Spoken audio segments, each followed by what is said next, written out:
नोंथांमोननिसिम गिबियावनो आं बगाजुलि ओनसोलनि जानानै खुलुमनाय जासिहरग्रोबाय।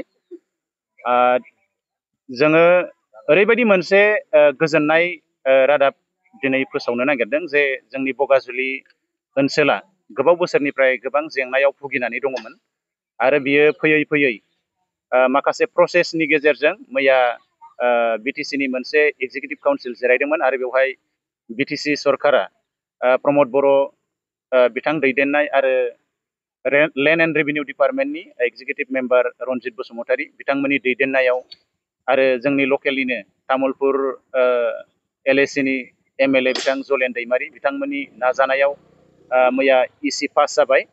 बिनि थाखाय जों बिथांमोननिसिम रोजा रोजा साबायखर जासिहरदों। मानोना जों बगाजुलि ओनसोलनि गासै रायजो राजाफ्रा बे आयदानि सायाव जोबोद गोजोननाय मोनदों, जोबोद रंजानाय मोनदों आरो जों बिराद मोनसे माने आसा खालामदों जे बगाजुलि ओनसोला जिथु हानि जेंनायाव भुगिबाय थादों बे जेंनाया पार्मानेन्ट माने सेटेलमेन्ट जासिगोन आरो जोबस्रांलांसिगोन।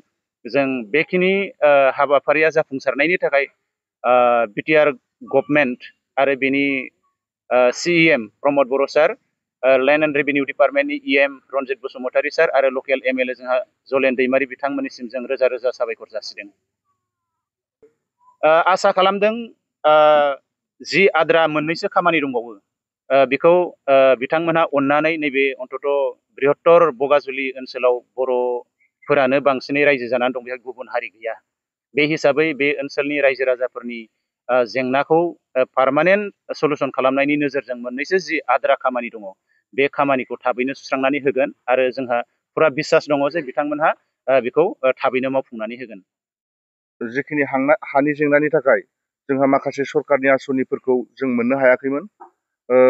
जेरैबायदि जोंहा जोंनि हाया जितु नियादि नङा, जोङो माखासे मानसिफ्रा हाखौ देखायनानै लन लानो सानो। बिथांमोनहा जितु थौजि मियादि नङिनि थाखाय जि लन बिदिनो बायदिसिना जोंनाव मोजां मोजां आसनि बेफोरखौ जों मोननो हायाखैमोन।